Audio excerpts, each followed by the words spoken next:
Today we're going to hear something about the logging camps, and Dennis Sain is going to give us some insight into what happened at the logging camps and his days on the river. So we'll start with Dennis. Well, the days everybody wanted to work at Bonner at one time or another, it seemed like, and I got on in the mill, and I can't remember the date. It was, I believe it was March 1960. I worked in the sawmill for picking edgings for about 2 weeks, and the guy that was running the trips, and people who don't understand what the trips were, below the edging table and before they went to the trimmer, there was a set of transfers that when they run timbers through the edger, they had to go to the tramway department. You would have to pick them up off the edger table and transfer them over to another drive, and then wood that was going to the trimmer had to be tripped off onto the deck to go down to the trim saws. And I worked that for about 2 weeks, and the guy that was doing it, he'd gone on the river as feeding the debarker slip, and I'd go down during my breaks and I would visit with him, and he didn't like sitting out there in the cold at night on that debarker slip with that upriver wind blowing on you. So he wanted to go back to the trips, and we talked with Bob Clubb and Ernie Karkinen, and they said, sure, you guys can switch. So I fed debarker slip for maybe a month, and Eddie Schwab, who was a breakdown man on nights, he decided he wanted to go day shift on the river. So I got a chance to go out on the river. In the first couple of nights, no cork boots, and I'm trying to walk logs like the rest of them, and I learned how to swim in the river. And by Friday, that first week, Friday night, I got my paycheck and went to Westerners and bought a brand new pair of Buffalo cork boots. Those are the ones that are sitting on the table. I still have them. And being the youngest man on the river and the most gullible, I guess,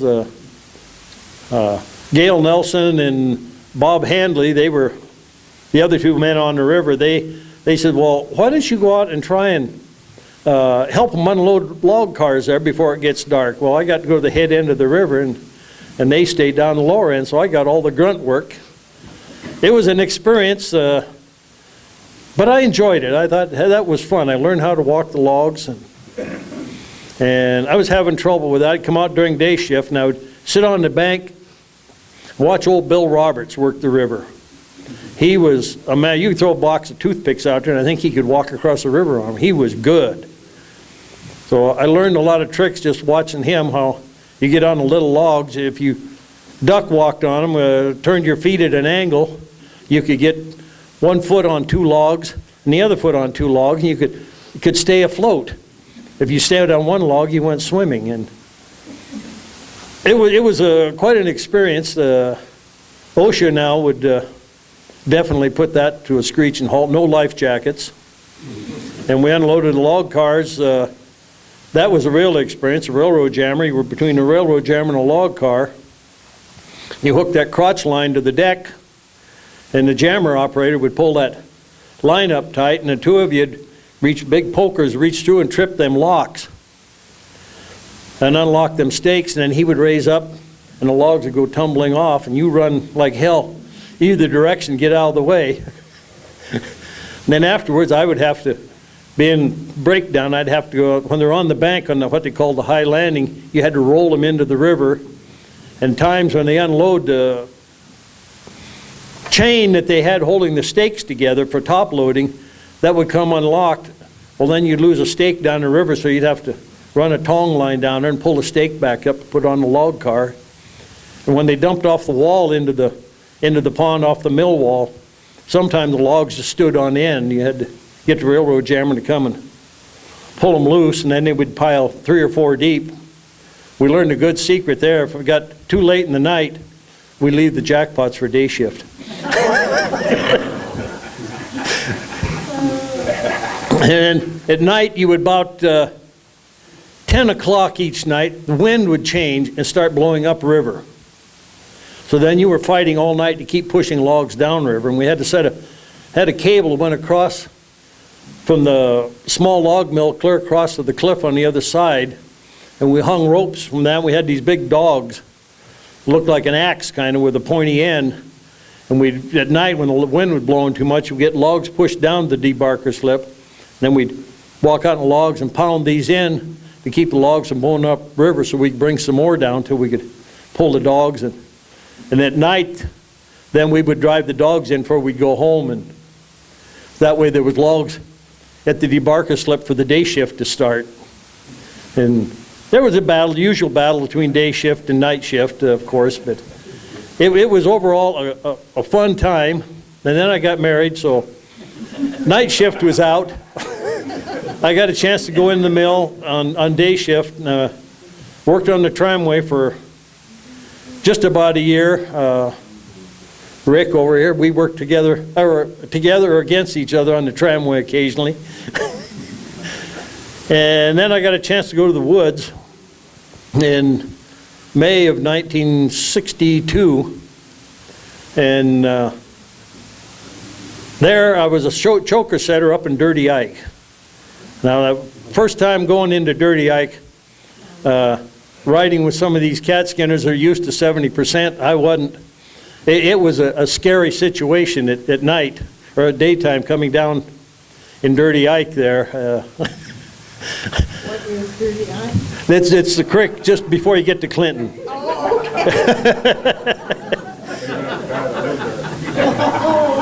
okay. It's if you ever drive up there, it is steep. We had one cat skinner one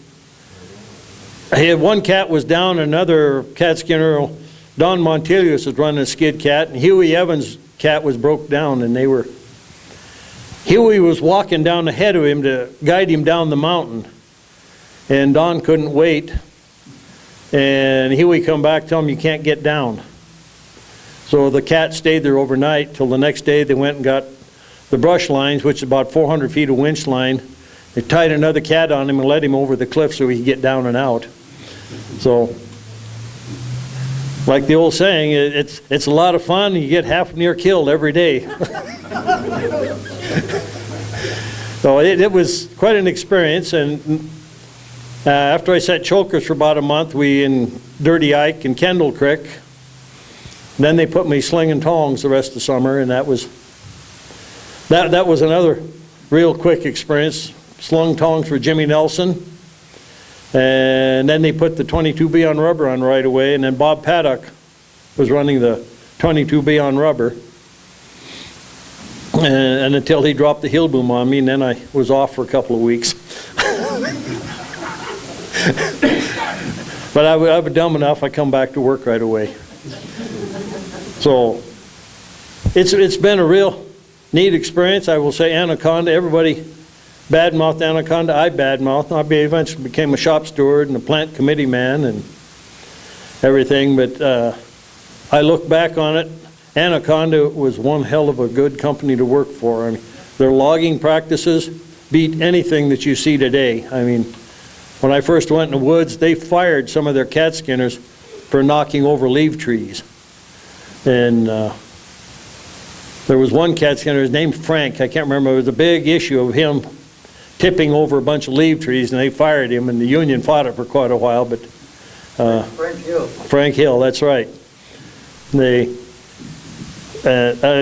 You learned when you were running cat to be a little more careful, and then they started the clear cuts, but Anaconda's clear cuts were nothing like you see today. It was quite an experience, and that's about all I can think of right at the moment.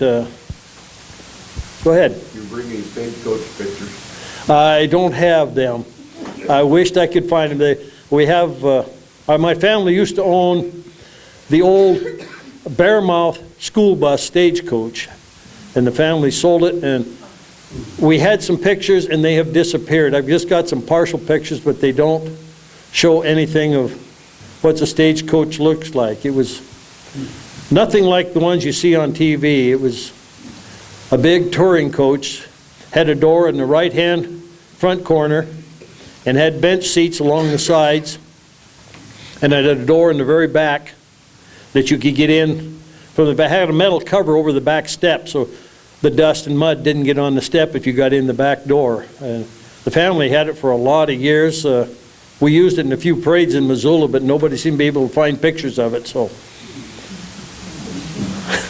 Any other questions? Talk about some of the things you brought in Omaha. Okay, well, I got over here, I was working for JTL when Bonner was on strike and they were rebuilding the log yard, and I had found the head of a pike pole. And this was a river pike pole because you can tell by the screw end on it. So when we're out on the logs, if you, you had to have the mill pike poles were short. This end had to be long, so when you dropped it on a log, it sunk through the bark. And the screw end, you had a log that you wanted to bring, you would give it a twist when you threw it, and it would kind of screw in the end of the log so you could pull the log to you, and then give it a twist and get it off the log. And this is just a kind of a reproduction I made. My pike poles on the river were between 16 and 18 feet long, because you had to reach out there. I mean, some of these jackpots, it was not a lot of fun. You like pickup sticks. You played with them till you got them out.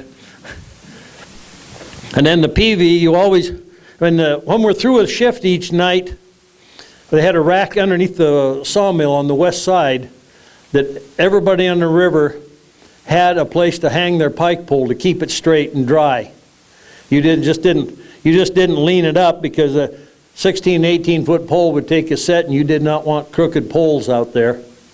So you had a rack that you would hang. Everybody had his own rack in the mill. Everybody had his own pole. You didn't borrow somebody's pole unless you happened to break one. But everybody had their own pole. They kept it as sharp as they wanted. And some people didn't know what a PV looked like. This was what we used a lot on breakdown, the PVs. And this one, I kind of beat it in the dirt a bit. We kept the points a little sharper so we could stab logs with it as well. But this we used for turning the logs.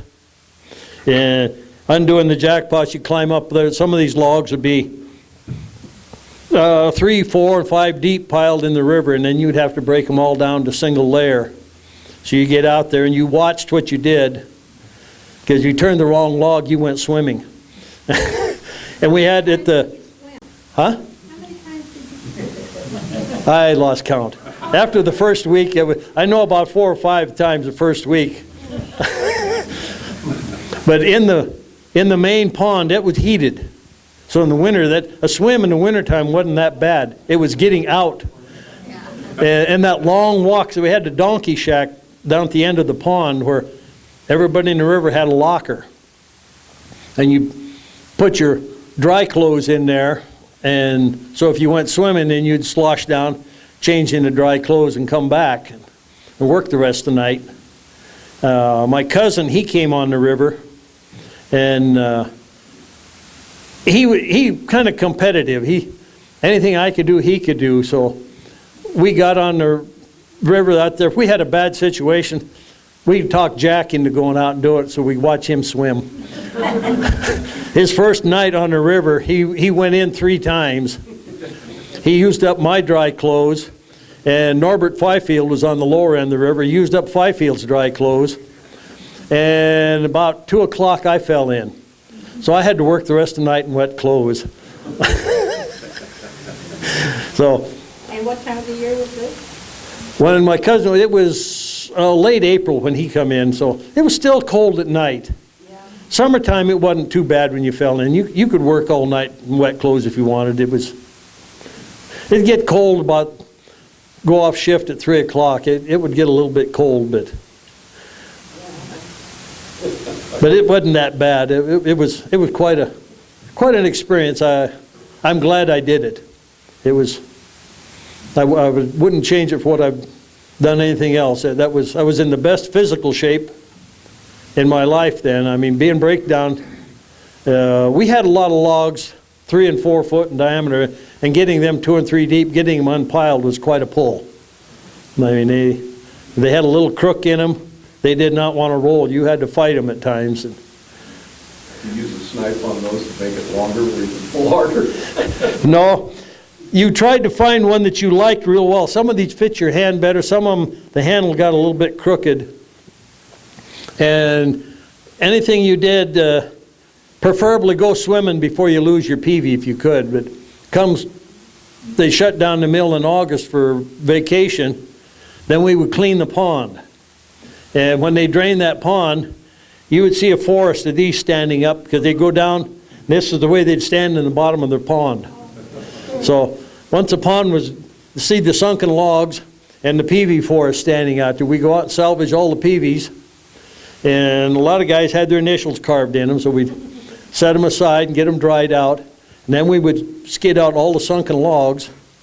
And then something now that the EPA and OSHA and everybody we had a huge bucket, probably 12 foot wide, and they'd set the railroad jammer up on the wall and bring the old D8 out on the dike wall.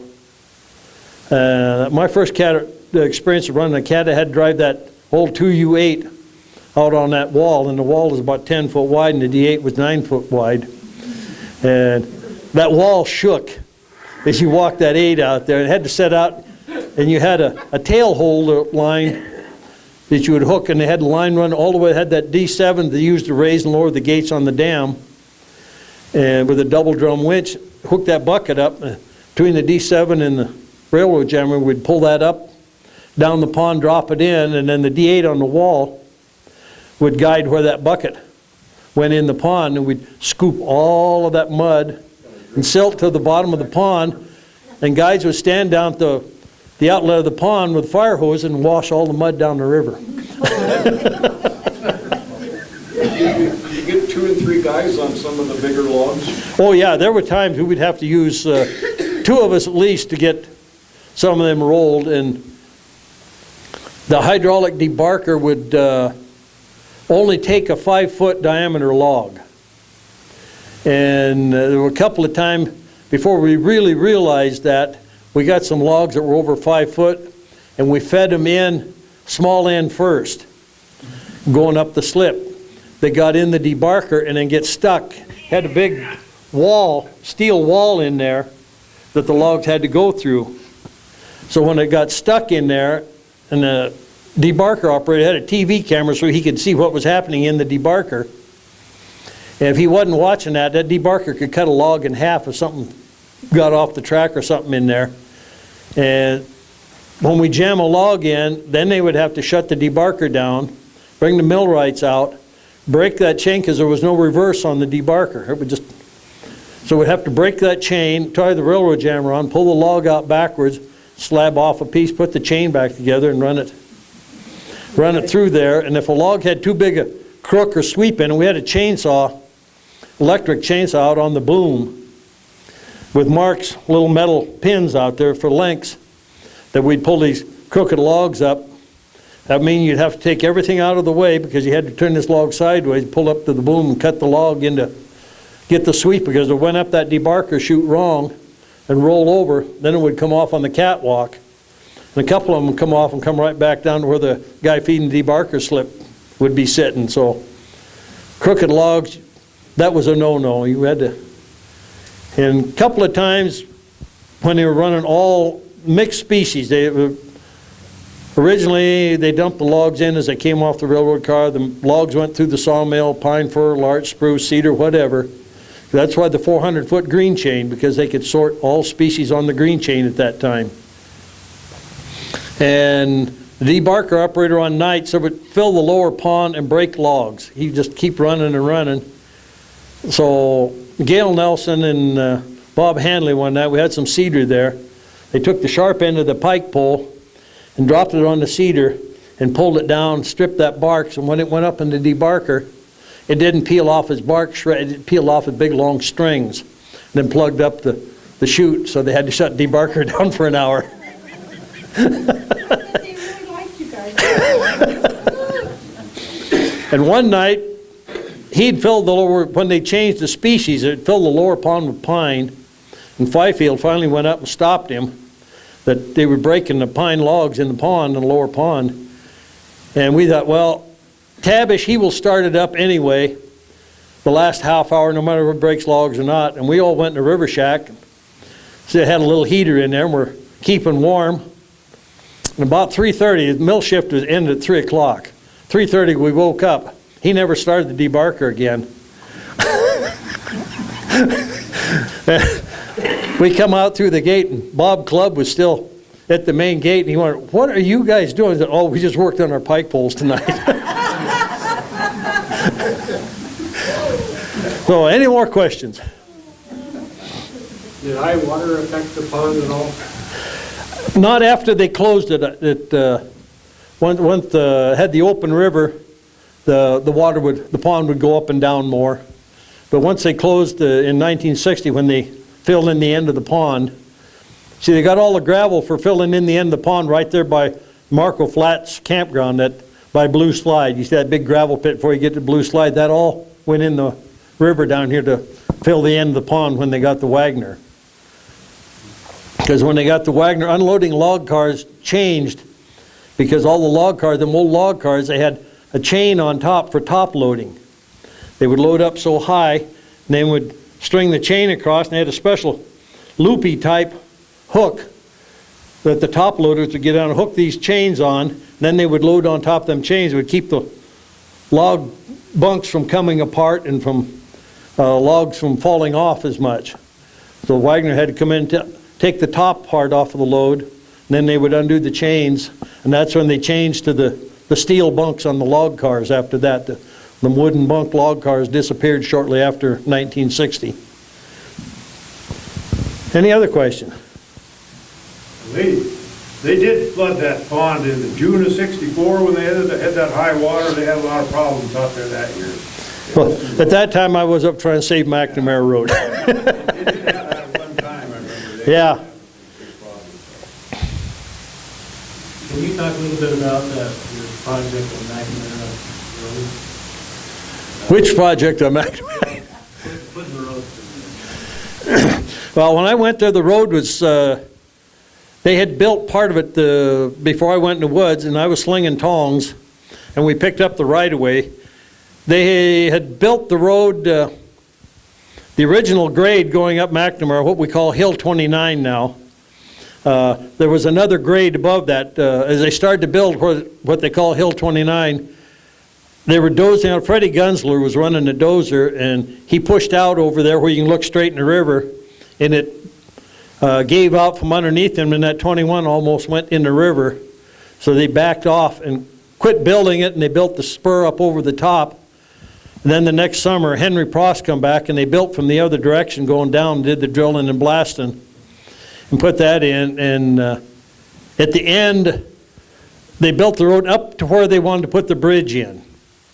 And that's where old man Whitaker's camp, when he used to hike in to hunt up there, he had a camper. We built a road right through his camp. He had a little lean-to built there, and his pots and pans, and I have one of the pot lids. And then when I was grading the road in there, the McNamara's Landing, where the McNamara's Landing camp was, we built the road right through there. I tried to save where the log dump was. They said grade all that off, but I left a berm where the log dump used to be, and where the ash pit was. I saved, and as I graded that road for years, they had a double track there at McNamara, went from where the camp was all the way back to the cliff. And as I graded there, I would gather up the railroad spikes and railroad car parts. There was I had a big pile of brake shoes piled up there along the road. People have hauled them off over the years. And I took the BLM up there afterwards and showed him this camp. I told him I used to stack these brake shoes up, and one of the BLM guys says, I wished I had one of them. And the BLM archaeologist says, well, this is BLM land. That's a $20,000 fine for hauling off artifacts. So I told him, I says, I'll tell you what, I will give you a pre-BLM brake shoe. Didn't set too well with them, but I picked it up years ago. And other than that, I don't know. Any more questions? talk a little bit about you had these maps of Well, I got some old maps there that the company were going to scrap out, and it shows Camp 8 and Camp 6 and Blanchard and Chamberlain Creek. And I have some other, I have one map there, but it shows the railroad grade that was never built. But that map is about 6-7 foot long. It goes by mile. It's the Montour Railroad grade. It's the one that eventually Anaconda built. The Rosignol built the road up at Ovando. All of that road, the main road that goes up around Doney Lake and clear to the North Fork. That was all going to be railroad grade. And that one map has got that all mile by mile, how much it was going to cost to build the railroad grade mile by mile. It's got the profile and everything on that. It takes a lot. And I have the one map rolled up there is the coal dock from Woodworth, the plans for the coal dock at Woodworth, which was a pretty good size. And the whiskey barrel lid, I found that up Kramer Creek. We're going to build road. I knew I'd hunted up there and I knew that camp was there.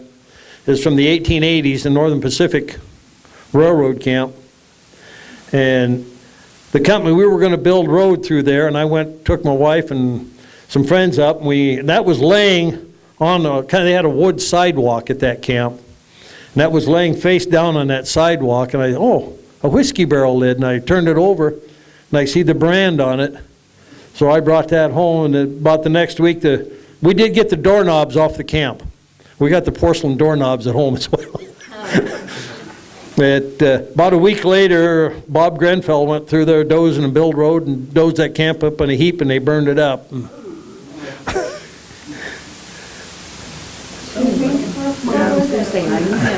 What? Where was that up Kramer Creek? Oh, man, that's a long time ago.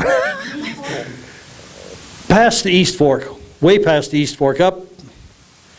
There used to be you see the footings for an old sawmill in the bottom of the canyon there in Kramer Creek, above the mine. They had the sawmill built over the creek at that, because the footings for the sawmill were sticking up out of the water there for years. It used to be a little logging trail went up, and I would say we're about 8-9 miles up Kramer Creek, and it was way up on top of the mountain up there. It would have been burned up now because it was in part of that Ryan Gulch fire anyway. How far up Blackfoot did the railroad go? It went all the way to what they called almost the Scotty Brown Bridge turnoff. There was a landing there they called Rosignol's Landing. That was end of tracks. Before they built the new highway, they used to have the landing out in the flat out there. And if you look in the springtime, you can still see the railroad grade goes out that flat where they have a gravel pit out there. But then when they built the new highway, they moved the railroad over against the hill, and that was Rosignol hauled all the logs out of Ovando and all that country down the old Milwaukee Railroad grade to Rosignol's Landing. And they had a Y at one time by Cottonwood Creek where the railroad went up to Woodworth. You can still see that from the highway. The Y is right below the highway. And they had a huge stockyard. They shipped a lot of cattle in and out of Blackfoot Valley up there by the Sperry House. It was just below, there was a railroad spur set there, and they loaded cattle there. And then just below that, the railroad crossed the river and went over to Chamberlain. Anything else? Thank you much. Well, that was really interesting. I could Thank go you. on for hours. And I should tell you that yesterday was Dennis's birthday, and his wife made a cake, and it's in the back, and they went.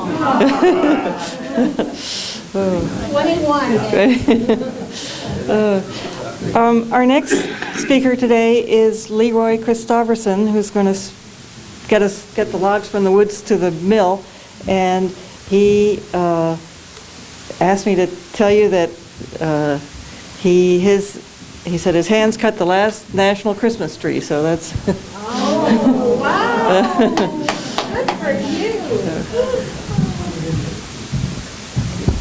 Well, this has been absolutely a journey since the last time I was here a month ago.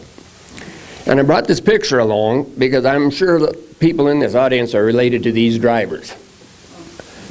The day that Art Cook sold this company, his company, Anaconda Forest Products, I can name the drivers that were on these trucks. And I'm going to have somebody help me write the names down as I read them to somebody, but we'll have that on the table at the end of today. What I want to say is, listening to Dennis, and cat skinners would get fired for pushing over leaf trees. Let me tell you how it goes today. Today, when we line skid 2,000 feet uphill, they designate wildlife trees. And it probably costs us $250 to move the line machine so we don't skin up the leaf trees, the wildlife trees, or the seed trees. As soon as we finish an area, it can be a big or small area depending on, they go in and cut the wildlife trees down after we protect them. Okay? Then sometimes we have to go back and skid the wildlife tree up, and then another person will come along and we'll send that wildlife tree back down in the woods for the ants. Oh, good grief. Honest to God, that happens.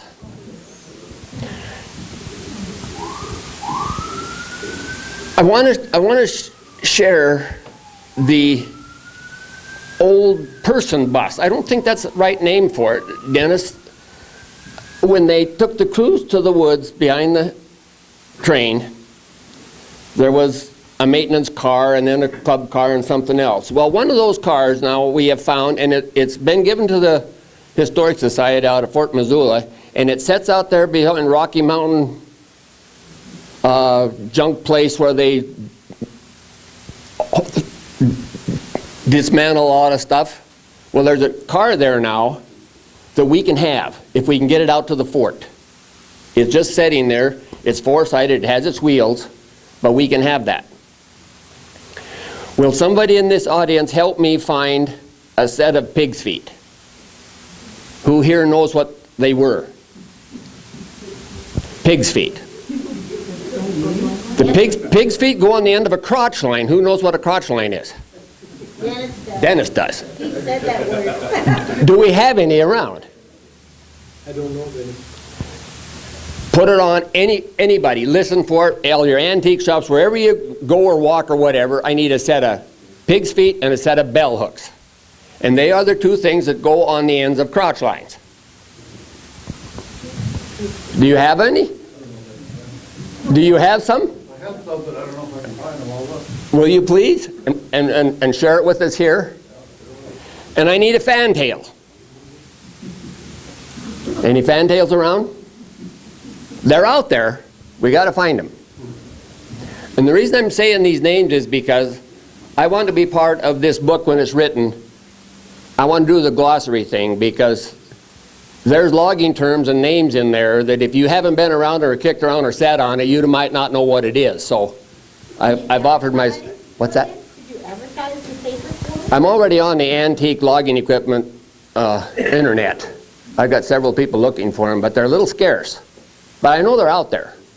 In northern Idaho, Priest River, I'm from Naples, Idaho, so it's still a little bit behind time. I might find some in an old blacksmith shop if I ever get over there to do it. I'm scared to drive through Libby because I might get that other stuff on me. Which I won't go into that, that's too political, but I probably have what they have up there because I hauled logs down the Fisher River for so many years that the dust probably got to me too. So those are the things, and sharing with Dennis here in the last month and searching a gentleman you might know too, Don Skillicorn. Today's his 90th birthday, or he'd be here.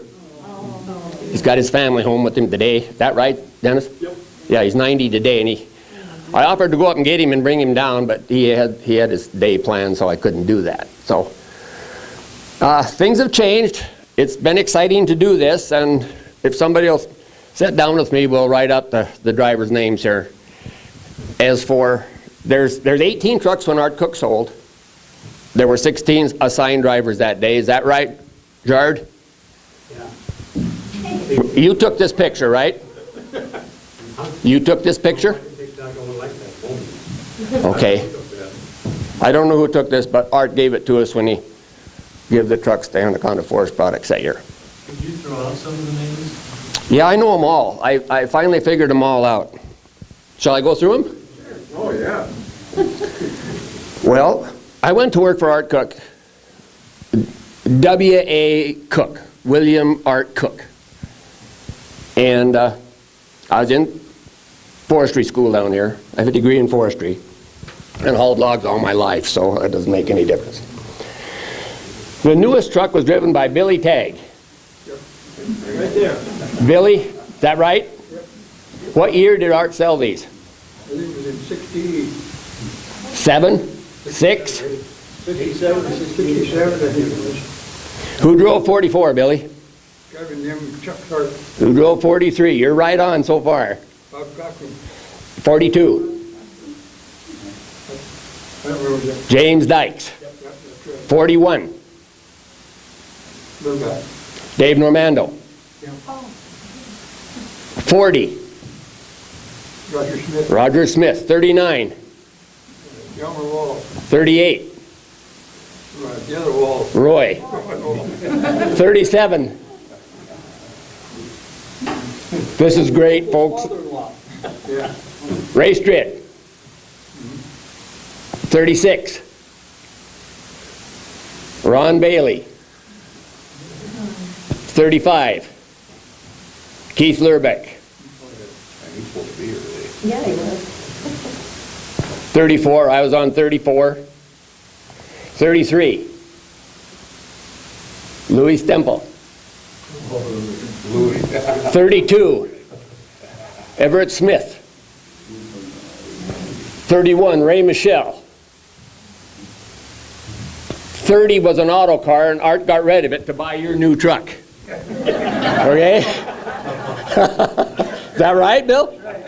Right, these are all Peterbilts. That was the second auto car we had. Yeah, the first one didn't last either, did it? 25. 25 was. It was an off-road truck. Too heavy. Did Art ever tell you that the first set of duals wouldn't make the corner? The first set of two bogies wouldn't make the corner because they were too stiff? Did Art ever tell you that? They made it, didn't they? They made it a lot of times.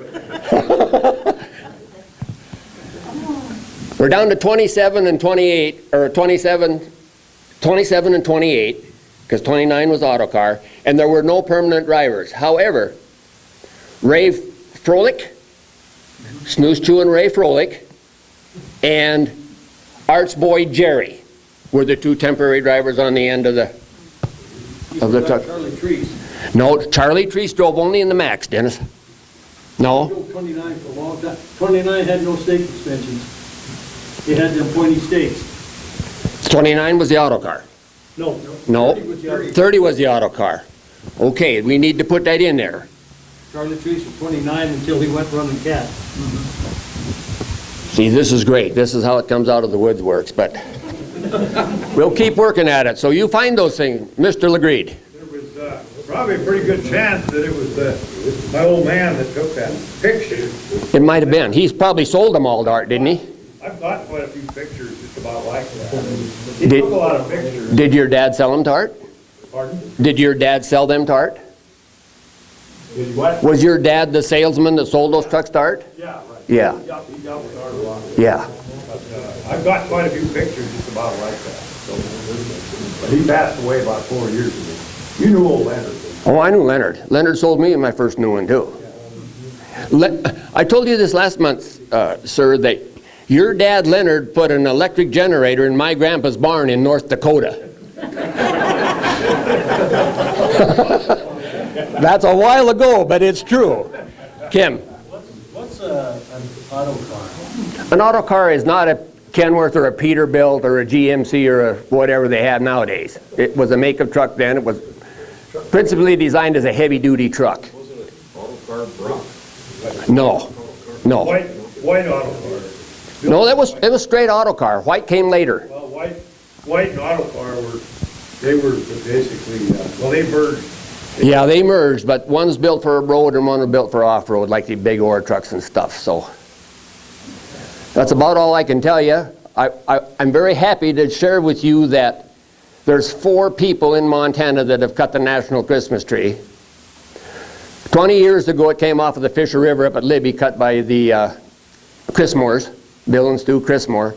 And this year, I got to share with the national Christmas tree up Rye Creek with the Forest Service because they wanted a representative from the government. His name was Charlie Miller. And then I got selected to not only haul the tree out of the woods, but to help cut it. And Wow. I think that was pretty nice. So if you people will look for those pieces of stuff for me, we'll put them in the Missoula Historic Society out there. Write it down if you can't remember, or give me a call, because we got to find some of them. They're around. Fantail, crotch line, bell hooks, and pig's feet. Would Charlie Actopee maybe be able to? Let me tell you a story about Charlie Actopee, okay? You'll know this one, Dennis, because it happened in Lincoln. You remember his first day of sawing? No, I don't. No, you were probably on the grader somewhere, maybe plowing a road out for us. Well, Not the brush someplace. yeah, you could have been. I remember that. But Charlie Actopee wanted to work in the woods. And he'd set tongs for probably Jared Hurst or some of these guys on a single line. And he wanted to go sawing.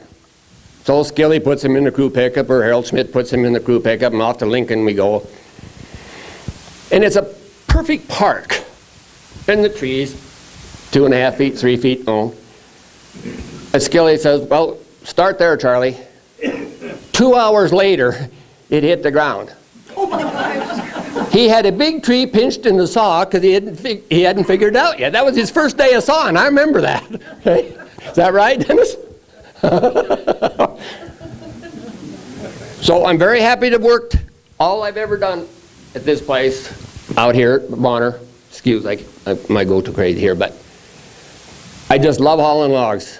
I've always had to haul logs somewhere. Ever since I can remember a little boy, I always had to haul something. I developed something to haul something on. So 100 loads a day. I went to work here November 27th, 1967. I've seen the old mill go down, the new mills come up, the new mills go down, and now it's ended. But what a terrific journey. Somewhere around 5 million miles. How many trucks did you own? The most trucks I ever owned was 44. That was not all in Montana. I was lucky enough to get some authority out of Oregon. And I don't like hauling logs to export. I don't like that. I've done it because that was a requirement. But to have a foreign buyer drive up in his limousine with patent leather shoes on and say to you, you dumb Americans, I never liked that. I can't imagine why. So I had a silver fir on one of my trucks, probably about, I'd say, that big. Perfect, just like a pencil. And he says, you do not drop that log. You lay that log down. That's how they'd buy the log. If it wasn't perfect, they didn't want it. You go take it to another yard.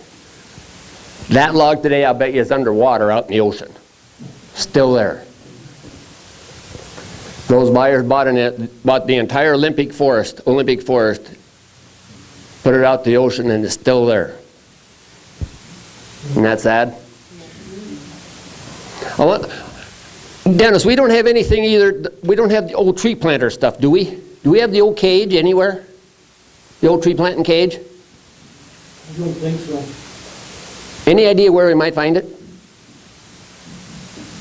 We need that somewhere. I got these chokers I found. Yeah. Yeah, you find me a fantail now. There's got to be one of them too. Well, they went to Pacific when they cleaned out camp. They were in the cable house. They had several old fantails in cable house. Somebody will uncover one. What's a The fantail? bull hooks that used to use like behind the HV6. Yeah, we need a big old bullhook too, but there's some of them already out at the next Saturday out at the fort is forestry days for the university, but there's becoming a lot of new stuff in there. The new biomass baler. We're trying to get a falling contest. They have the climbing contest, the chopping contest, and stuff like that. But man wants to know what a fantail is. You do it or I'll do it, Dennis. Explain it. You pulled them more than I have. I can hook them up, but I never pulled them very far because they didn't fit on a log truck. Well, fantail is like, see, two of them chokers I got back there, they call what they're button chokers. They got a button on each end, and you would wrap the choker around the log, put the button in the bell, and the other end, they had a big block, it was on the back of the fantail, about this wide, and had about 7 slots. 7 slots in it, and you could stack about 4 chokers per slot, and they had a big round hole, and you'd stuff that knob down through and into the fantail, and that way this would go down in the fantail itself. One would hook onto the button, a choker on the log, and you would stack all these on that fan. That way you would put 8, 10, 12 logs behind a cat. And when they used fantails a lot, they used to use what they called a skidding pan. There used to be one left in Belmont, but it's got scrapped out and gone. A big, about 8 foot wide chunk of steel that... Like a miner uses to put all their gear on it. Yeah, and would hooked on the back of the cat, and the cat operator would winch the logs up on this, put the logs in the fantail, and it made it easier to drag them down. And with these button chokers, now this is a small one. This they had on their winch line. This is called a bitch link.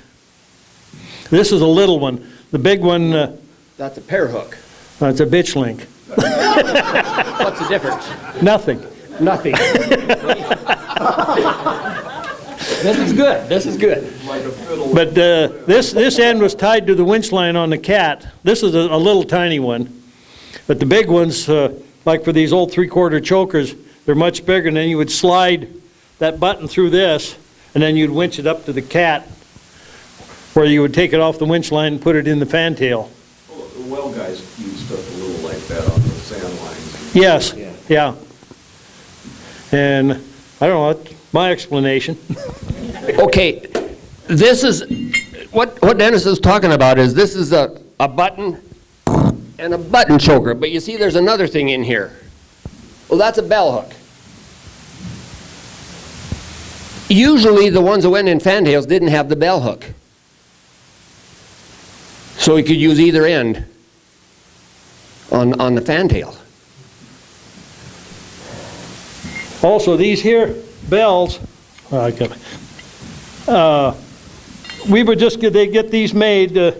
They come like this, and then you had to install your own bell That's why it's split. because they had this slots in them, and you take a hammer, you lay this out on the track of the cat, and pound the cable down through these notches, and you had to think about it when you put these on, or you could put this bell on backwards, which backwards meant when you were hooking the logs up, you always wanted to swing the choker around. You always looked at the bell.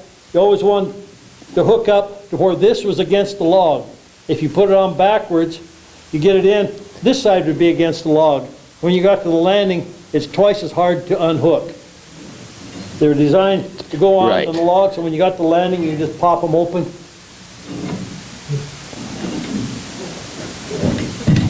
These were the 3/4 chokers. They went to, when I first started, that big babbited 7/8 one was mine cable. When I first went to the woods, they had a few of them left, and they were 40 pounds a foot or something. Oh yeah, and once you skidded a few, especially if you skidded smaller logs, they kinked up. And you had to be real careful when you unhooked them, because you unhook them and they would come back and smack you in the leg, and it hurt. Yeah, they hurt. Big time. So, and it got to where they only kept a few of them around. If you got your cat stuck, you wanted a heavy choker. And then we got rid of them 7/8, went to 3/4. These were the big chokers, and we used 5/8. And then they went to 9/16, and now I think they're half. Or quarter. Yeah. Those were the Duratec buttons. The first ones weren't tapered. No, that old one back there is, Yeah, hard to hook. yes. And one thing we're missing that I would like to have got out of camp was a choker spoon. I haven't seen one of them. No. Boy, we gotta It's a keep big looking, we long- gotta keep looking. Probably about this long, had a handle on it, each cat had one. It was like a shovel, but it was built like a trowel, probably about this wide, and about that long with a little shovel that, when a log was tight on the ground, trying to get these buttons through, you would dig a little hole with a choker spoon, so you could shove your choker underneath the log. And there was some in camp, but then they disappeared. I think they went in that scrap bin. Keep looking for that stuff and help us out. We're gonna keep digging at this. That thing that you got laying on the floor, the last time I seen one of them was up in Haines, Alaska. My brother put on the logging show up there. They got all that stuff up there. Have him send some of that stuff down.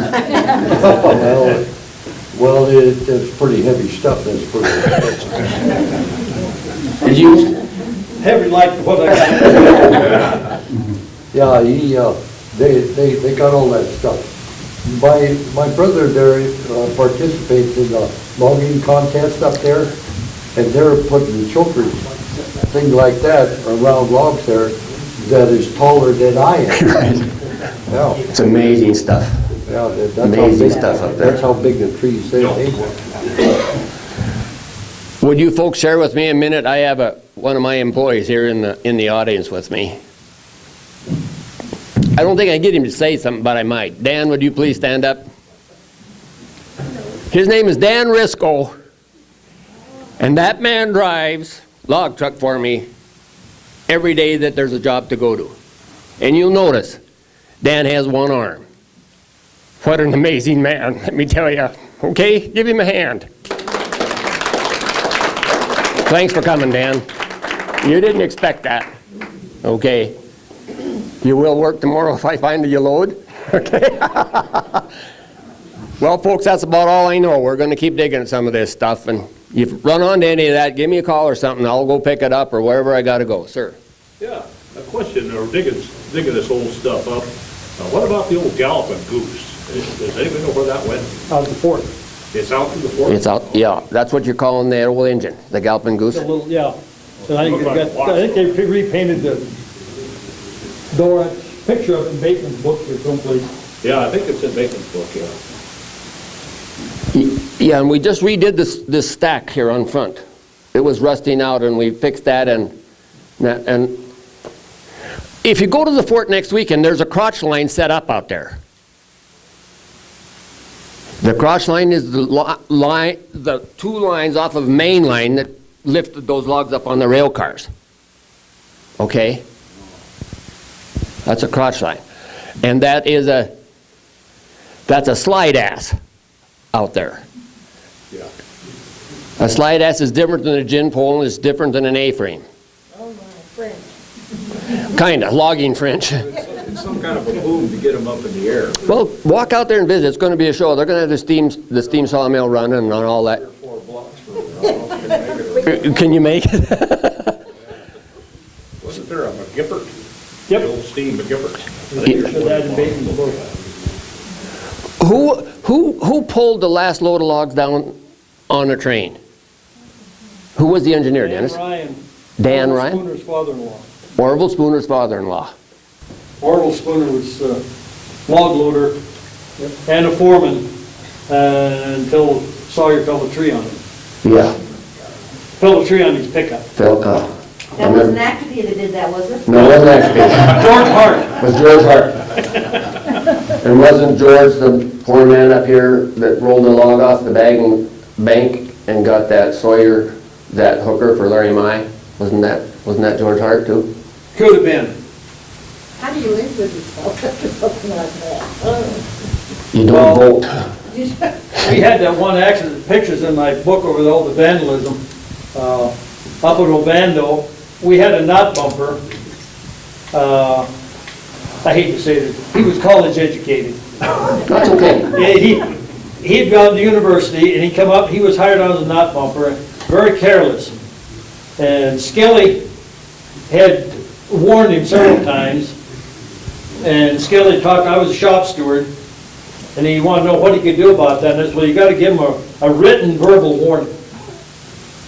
So Skilly had given this man a written verbal warning, and about an hour later, Skilly got a call, Les Zimmerman, the safest operator we had, shovel operator, had just killed him. We had decks of logs, and up at Ovanda, we're logging them 2, 3, and 4 foot pine, and Frank Tompkins was driving truck there, and Les was loading him. He put about 3 logs on, and he'd swung over to pick up another one, and that knot bumper had walked between the counterbalance and a deck of logs. And Les didn't, he was out of sight. A no-no that you always pay attention to where you're at. You don't wait for somebody else to tell you where you should. You pay attention where you're at. This guy was walking around there, and Les had swung the shovel and the counterbalance. There's about that much room between the counterbalance and the logs, and the person doesn't fit. And so they killed him.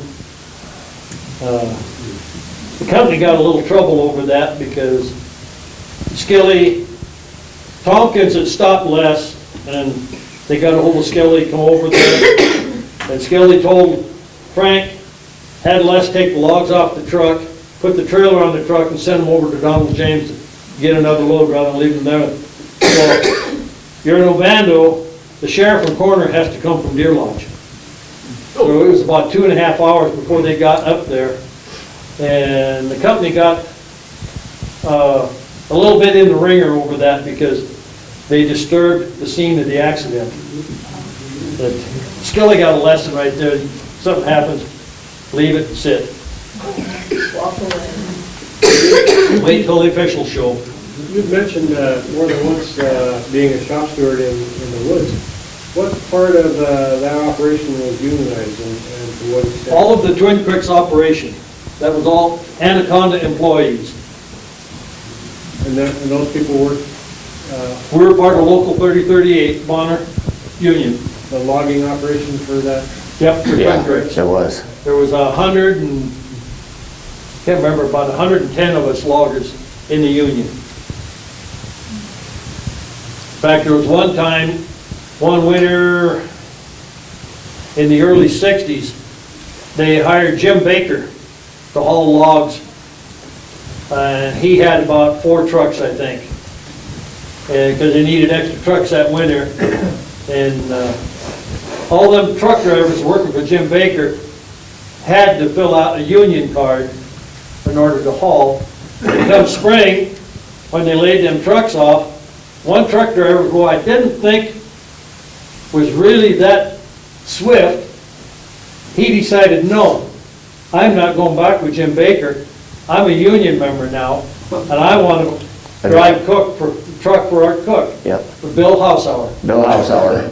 And I thought, Bill acted like he really wasn't, but he had it together. He got on without all the formality. I mean, he was an extra guy hired on, but they had to make a place for him because he was a union member now. So that included drivers and Drivers, loggers, sawyers. Hookers, scalers. Like I said, there was, at that time, probably about 120 of us, I think. And they were just there every day. Yeah. Because there was choker setters, sawyers, mechanics, truck mechanics, cat skinners, the truck drivers, dozer crew, everybody. Yeah, it was $2.22 and a half an hour driving a log truck in '62 for our truck. So, Yeah. In '67, it was $3.95. Well, I was on the negotiating committee, contract negotiating. I was running a road grader at the time, and I wanted a pay raise, and I'm on the negotiating committee. So, the company in negotiations, there was only 2 road graders in camp. They offered me being on the committee, they offered me a 5 cent an hour raise. Each road grader get a nickel an hour raise. Or the other option that the company offered, they would give the truck drivers 10 cents an hour. And God, I sure want that nickel. But there's 18 truck drivers. I turned down the nickel so the truck drivers could all get their extra money. Yeah, right. I want to tell you a story about the fantail. You covered a little bit, or Dennis did, when that cat wouldn't go down the hill anymore. He didn't have enough tree lengths tied on. They always estimated their loads by the steepness, and the more tree lengths they could put on to pull down, the slower they could go down the hill, see? The fantail spread it out and keep it there, and that's how they come off the steep banks with the tree lengths. Cables when hooked to something with a winch to bring them back if it got too far? Well, that's happened, but a lot of the times they would just go. They'd tie on more trees to inch down the steep. Get down to the road and then unhook half the trees because they couldn't pull them any further, but they used it as a brake coming down the... Is that right? Yep. You get to the bottom of the hill. So I'm moving a lot more. Yeah, you go coming downhill, we skid a lot of tree length. Yeah. And, yeah, you could hook on 15 trees, get to the bottom of the hill and go to the landing. You couldn't pull 15 trees. You could only pull maybe 8. So you'd have to split your drag, unhook a bunch of chokers, go to the landing, dump your logs, and come back and get the rest of your... But that's what the fantail really excelled. Really helped. There, because you could just throw on whatever you... Until they went to arches. They had the integral arches mounted on the back of the cats. And they were more than they The were. fair lead would be about this high off the ground. And so when they tied on all these logs, they would pull them up, then that one end of the log was off the ground. And you could skid a lot more logs. But you couldn't go down a steep hill. No. You had to be good with the winch. When you got down steep, you would drop the logs, run to the bottom of the steep, make your turn, and then suck your logs down to you. Kim? Tell us a little bit about Don Skilly. I just worked for Skilly, and a wonderful man. A very knowledgeable man. He wouldn't push you, he'd challenge you. You can do it. If you can't, ask me, I'll show you. That's how he taught us, that's how he trained us, and that's why we produced for him. Dennis can tell you more. I think he associates with the family more than I do, but I do know him, and he was a wonderful boss, him and Harold Schmidt. Well, when I went up in the woods, so I started, my first day going to the woods, I went to camp, and I come back here to the Y. Skilly was logging in Dirty Ike. I was choker setter, so meet down here, and then Skilly lines you out, and he wanted to know how experienced you were, and so he put me on a D6, setting chokers on a D6 up there. Then later I had to set chokers for Huey Evans, and Huey scared the hell out of me. But Skilly was a good boss. He didn't have as many lost logs as some of the other crews. Skilly, during the day, he would go out and walk the block where you're skidding. Because you'd have 4 cats, and he'd lay out, you're skidding from here to here, and you're from here to here, and he would walk the blocks and see if you missed any logs. And then he would tell you, you go up there, I got a red ribbon tied someplace, go get those lost logs. And eventually, after Dick Black left, they made Skilly, under Anaconda, Skilly was a logging boss. Al Dawson was a logging superintendent. And then Len Bow was assistant superintendent. And then Len quit and went out to Washington to work. And so they made Dick Black, who had been working in the sawmill going to the university. He's a tail sawyer on nights in the sawmill. He'd come up to the woods, and they made him assistant superintendent. And then when Anaconda sold out, Al Dawson went to Anaconda to manage that little 40,000 acres of land that Anaconda held over by Anaconda. They managed that till he retired, and then Dick Black became the superintendent. And when Ernie Cork moved Dick Black to Michigan, Skilly became the logging superintendent until he retired. And then Bill Dahlman was the last logging superintendent they had. Skilly was a good man to work for. Our last day, I have a few pictures of his retirement there. Jimmy Treichel and I were shop stewards in the woods. And our last day, we thought about it, and we each gave Skilly a grievance, being shop stewards.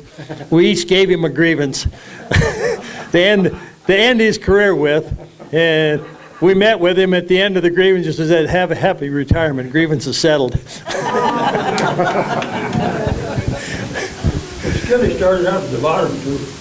Yeah, he Worked there, he was scaling in the woods. and he told us that he'd worked in the kitchen with old Rudy when he was a young kid. And then he went scaling. He showed us some pictures of him scaling up at Placid Lake that he had at Camp 7, I think, Placid Lake. Yeah, he worked in the kitchen at Camp 5. Headquarters. So, and like I say, he's 90 today, and if we can get some people together, he's willing. He doesn't want to part with his information. He has a lot of pictures and a lot of stuff that he's willing for us to come up and copy what we want and pass it on. He's made that invitation. You said you had a big herd of trucks, what I'm gathering. You ever had a truck guy work for you by the name of Elmer? Yes, I have. I've had Elmer and his boy too. Didn't he drive for a while and then, Wells drove for me. yeah, then he ended up in a logging accident? Elmer or Wells? Elmer. I don't know how I Elmer don't died. recall Elmo having an accident. I don't remember. He died of cancer. He had to quit driving truck. Yes, he did. But, Wells did a lot of stuff. Yeah. Wells drove for me. And while I got you up there, what is the least log that you ever hauled on the road? 4. What is the most? 350?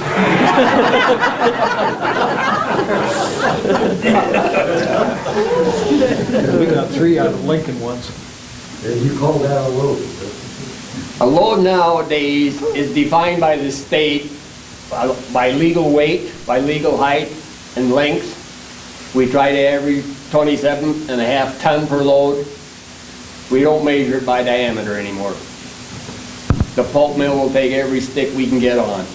I see some logger trucks that go out to the pulp mill, and there must be 500-600 on them. That's what I'm saying. Yeah. And it's great stuff. And then another thing, up the Blackfoot there, at the time they took the railroad out, am I right there that did the log up the Blackfoot there on the far side of the river that they took and made the truck with a 9-foot, 10-foot bumps on there? Did I hear that right? Not up the block, but at Fish Creek, Heelan, at his logging The old camp. Heelan camp. Heelan's camp had 9 and 10-foot bunks on his trucks hauling out of Fish Creek. They had a railroad landing at Fish Creek. On the road to Hole in the Wall. Yeah. You go in there and start up the Hole in the Wall. That, But it never happened up this way. not that I know. No, It didn't. I have a picture, I haven't found it lately, of one of Art Cook's old K11 International single axle, and the picture of it, and it would never clear the wires. No. It says 11,820 feet on that one truck, single axle International. That's possible. Yeah. And there's a person. So they wouldn't go downhill. There's a family, an old family, homesteaded in Ovando, and the lady paints pictures, and I have a copy of it, but I forgot to bring it today, of horse logging on Montour Flats or Kleinschmidt Flats. I keep forgetting to bring that, but I'll try to share that with you. The lady painted it. I think she's blind mostly, but she painted it, I don't know how long ago, but I've dug that one out. My dad logged with horses up in the Patty Canyon area. Bring some pictures. I have very few, Wow. and in Lolo Creek too. Yeah. Who was your dad? My dad was Bob Cameron, Okay, all right. and he also for Anaconda Yep, too. yep.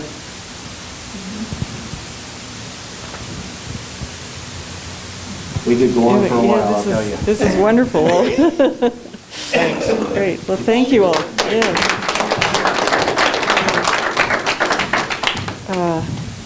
Now we're going to switch gears a little bit, and Rick Swanson is going to talk a little bit about the mill warehouse.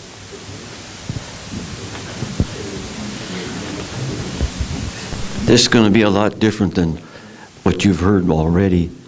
I worked at Anaconda, and I was working in the planer at the time, and this fella came up to me and asked me that I was supposed to go see Fritz Thibodeau at the warehouse. So I went over there and he offered me a job in the warehouse. So I said I would take it. And my job at the time, when it was Anaconda, was to get the material ready for the house plant. And when they sold a house, they would send me a bill of materials, and I would go to the high shed, where it was called, and pick out all the material that they needed to put the house together.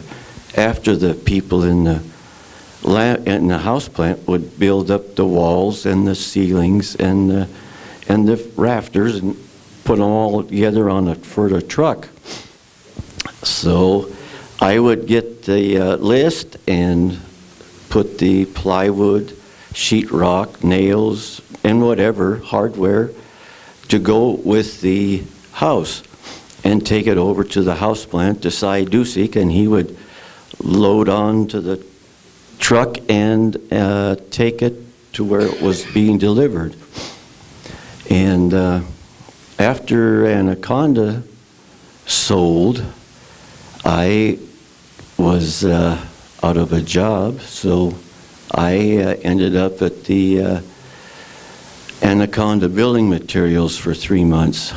And then I got a call in September, and I was asked to come back and work in the warehouse again. And Ernie Peterson and I were the only ones there for a long time. So our job then was getting the material gathered together for the plywood plant, because they were building it, and all the trucks and material that came in was taken over to the various spots that they had set aside, and we had to check that in. And you can imagine how many motors and other things that came in for that plywood plant. And we had to make sure that it was all in and marked and where it was to go. And during that time, all the material came in on trucks and UPS and parcel post and semis, and we had to unload all that and check it all in too. And then after that got going, I forgot what I was going to say here.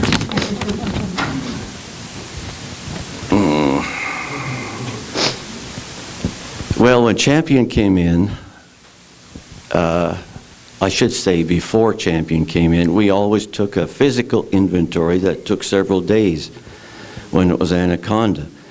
When Champion came in, we got computers, and that was a lot easier. As each person came into the warehouse, we had, well, I should back up and say that we stored spare parts for all the machinery in the sawmill, which was quite a bit. 2 stories, maybe 3. And as each part was taken out, the person had to fill out a sheet or a little card about that size of what they took and put it in a box.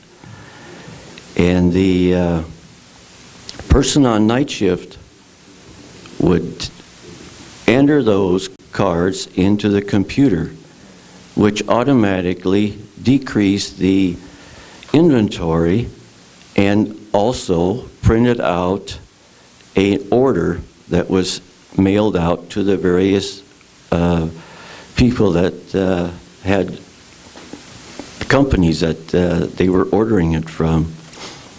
So it made it a lot easier that way. And so I made a list of some of the people that I've worked for in the warehouse, and I know some of you will recognize the names.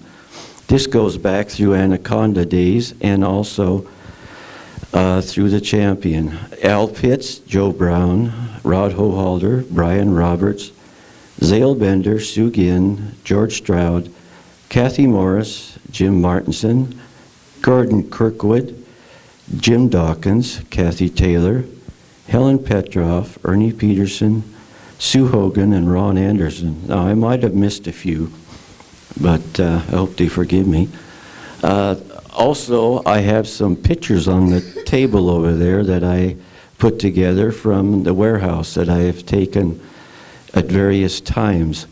And on the far end of the table, I talked before about the small log mill, and I thought maybe that by just saying then post cap and girt, you wouldn't have any idea what I was talking about.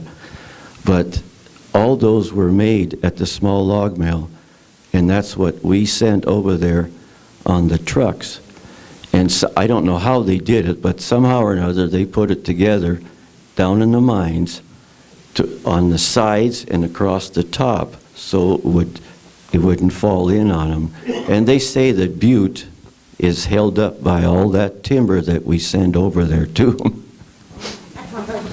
So that's all I have. Thank you. Yes? I had a question about the house plan. Yes. So would contractors call and order up a house and you would prepare all the materials? You mentioned drywall, would you? They sent, they would have a salesman go to the people and show them what they had. They had various different models that they had. And they would pick a house. They would send me the list. On this list, they would mark down what they wanted. And then I would get it together and put it together. Whatever goes into a house, I had to put in and gather and take it to the house plant. And they would haul it out. Anything else?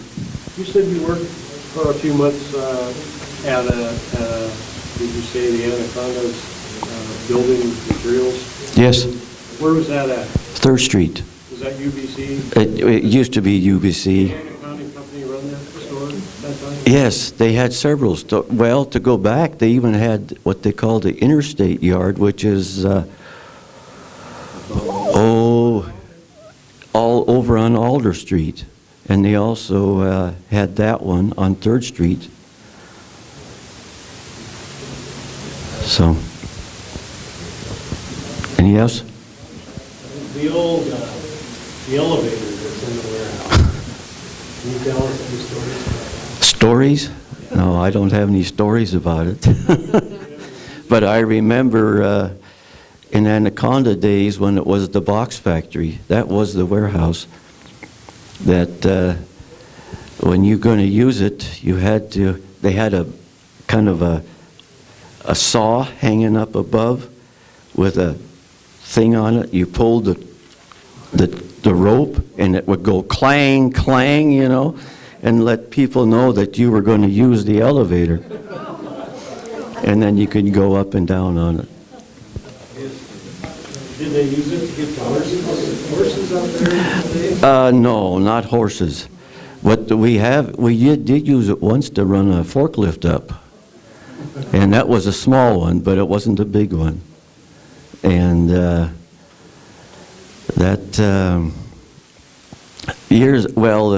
at the box factory days, they had those little two-wheel carts that they loaded with lumber of all kinds, and that's where they raised it up to go to the box factory to make boxes.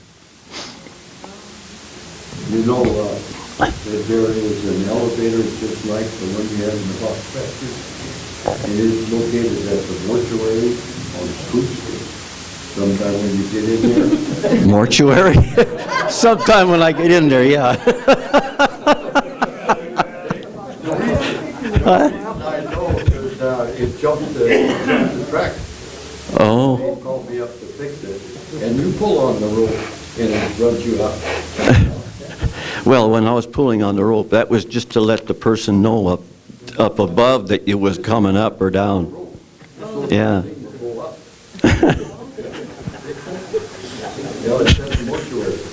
Yeah.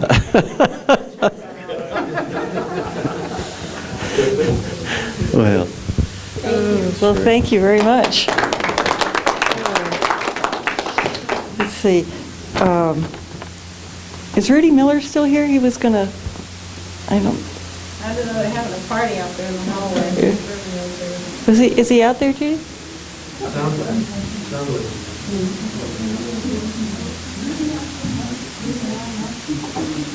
No, I guess he's not. And you said you had a story you wanted to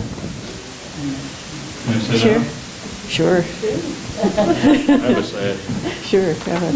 Thanks. Thank you. I get to tell a story about the big boss, Robert E. Sheridan. I worked at the mill from 60 to 65. Jim Appelt, I'm sorry. And in 64, I got to work as a machine apprentice. They had an electrician apprentice and a machine apprentice, and I got the machine apprentice. I was a tail sawyer, and Trickle was I forget Trickle's first name. He was a rig setter, a feisty guy. But anyhow, in a cold day in February, I got to work overtime on Saturday, which was great. Could buy new shoes for the kids, you know. So we get out there, and it's about 10, 15 above, and I'm working the day with Stan Wool. Stan Wool recently had Ty Jacobson's job as the superintendent of maintenance. And Ty was the superintendent then. Well, we took off, and this is in 64, and we took off like in a 51 Chevy pickup. It was a wreck. And Stan says to me, he says, you drive. He said, I got you my snooze.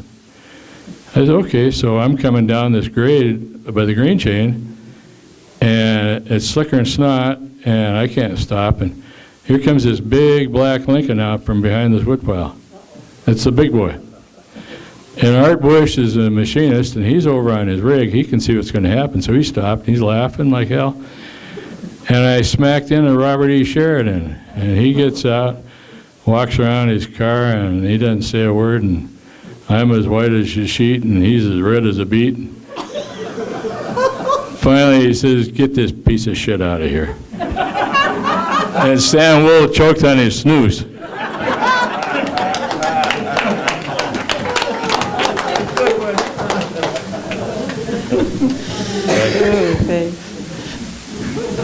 Does anyone else have any stories they'd like to share? They're coming over. That's Kim, great. were you want to share the Song of Bonner that you've been collecting and adding to? I guess I could. Do you need color?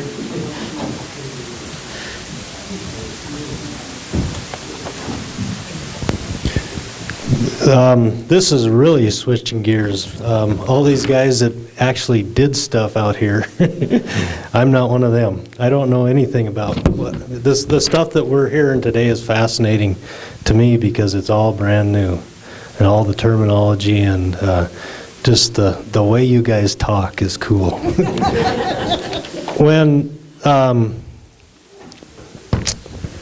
in the last few years, the collection of photos that Jack Demmons and the school collected back in the 70s and 80s, it grew to probably over 1,600 different photos that he put on the panels that they used to put out for Old Timers Day at Bonner. And at one point, for whatever crazy reason, I decided, we better index these. We better go through these and find out what they are and somehow get a list of what they are. So I did that for a while, for a few years. Every once in a while, I'll go down to the school and do that. Anyway, the names that kept coming up and mostly names that kept coming up on all these photos just kind of started ringing a bell in my head. And at one point, I guess I didn't have anything better to do. I started jotting down these names, and what it came to was a really bad poem. And but that's good. This is a long-winded introduction to what some of you guys that were at our history forum at Bonner last month know all about. It's called The Song of Bonner. And I started out with a few verses, but what my idea is that anybody can write as badly as I wrote these first verses, and I'm imploring people to add to it. Well, I'm going to read what we've got. Like I say, we're really shifting gears here. And we've already got probably at least a dozen new verses from last month, and I'm going to include those with me, and you're going to see that it's something that anybody can do, I think. And so I'm hoping that I can use this opportunity to get more people to write more verses. For some reason, our goal was to get 86 different verses. Tie that into 1886 when the first log was milled in Bonner or something. Anyway, I wish that I had copies for you guys to read along. That's why we did it at the forum at the school, but I don't. This was a surprise to me today. So, so it starts out. It's called The Song of Bonner, and it's the song that never ends. Hopefully, right by my mouth. 4 or 5 inches. Too close. Gotcha. Thanks. These are. Well, you've got your Thibodeau, Cadger, Sear, and Levesque. This is the Song of Bonner. Heikela, Bergseth, Karkinen, Hamma. Here is the Song of Bonner. The Swami Club and George's Cafe, Riverside Park where the band used to play, Painting the Bee, the old Injun Shay, join in the chorus of Bonner. The Margaret Hotel, the Club Chateau, the Black Bridge and Second Red Bridge, Blue Slide in Heaven, Marco Flats Picnics, these are the lyrics of Bonner. Aiken and Beetle and Cassengay, Disbro and Urkula, Fleming and Gendro, Hill, Inman, Jones, Catalyst, Labby and Moe, Niemi, Otto, Pataya and Ranstrom, Sechrist, Toivonen, Unger and Violet, Wishart and Old Arnold Zog, the ABCs of Bonner.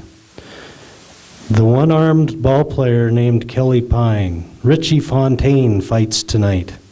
Log rolling contests, work up and cutthroat. These are the games of Bonner. Ackerson, Anderson, Big Nels Abrahamson, Carlson, Dodson, Erickson, Gunderson, Hansen, Iverson, Jacobson, Johnson, Larson, Magnuson, Madsen, and Matson, Mickelson, Nilsson, Olson, and Otterson, Pearson, Peterson, Robinson, Salmonson, Sampson, Swanson, and Thompson, daughters and sons of Bonner. Wood smoke wafts on a summer night's breeze. The trail back home is coated with leaves. Roars of an ice break on rivers upstream. Tadpoles stir gladly in the frog pond. These are the seasons and songs of Bonner. Old Piltsville homes, Milltown's intrigues, Pine Grove at night when the moon shines through, Silk Stocking Row across the street from the White House. These are the heart of Bonner. Leaving the donkey house as the sun sets, cocks cringing on the boom, pike pole in hand, peavy on shoulder. The song of the river is disturbed by the crescendo as another load of logs hits the water. This is long and getting longer. Soon he is dancing and prancing from log to log. The night upriver wind changes the tempo. It takes 2 men to keep the logs in line. In the distance, the whoosh whoosh of the debarker. Then splash as clean logs hit the water in the lower pond. Mr. Fifield keeps logs lined for east and west slips, then cocks crinkling on the boom. Pike pole in hand, peavy on shoulder, back to the donkey shack and home. We will leave that jackpot for day shift. Timberjacks sawed logs in the Blackfoot Valley and beyond, so lumberjacks at Bonner could make lumber with pride and precision. Building a strong America was part of our mission: God, family, country. Bonner, Bonner, your history not everyone knows. The Indians, the Mill and Herald's Club, Hotel Margaret, buried under the snow. Many old houses sitting empty, waiting to find their fate. The one that I remember is Blue 69. The gardening and going fishing, we went many times. The mill yard now is empty, everything so still. The smell of lumber still lingers. I guess it always will. The latest edition. Oh, the Blackfoot River, playground of Milltown's youth, but giver of gray hair to their mothers. 5-year-old running naked down the street, close behind mother, his clothes in one hand, a willow switch in the other. Years pass by, its swimmer sink, with taunts of fraidy cat and a push in the drink, and the jump from the old black bridge becomes a medal of honor. Playing Huckleberry Finn on a raft made of sticks, gathered from the banks of the river, lazily floating downstream, enjoying the freedom of summer. Winter comes and the water gets hard, the flash of ice skates on a moonlit night, shouting and laughter of young and old. The welcoming bonfire on the bank calls to come in from the cold. Playing field for the hockey team, with aspirations for fame in the West, with Butte and Great Falls their major foes. They always came out as the best. Oh, for the innocence of days of yore and that wonderful Blackfoot River. That's it.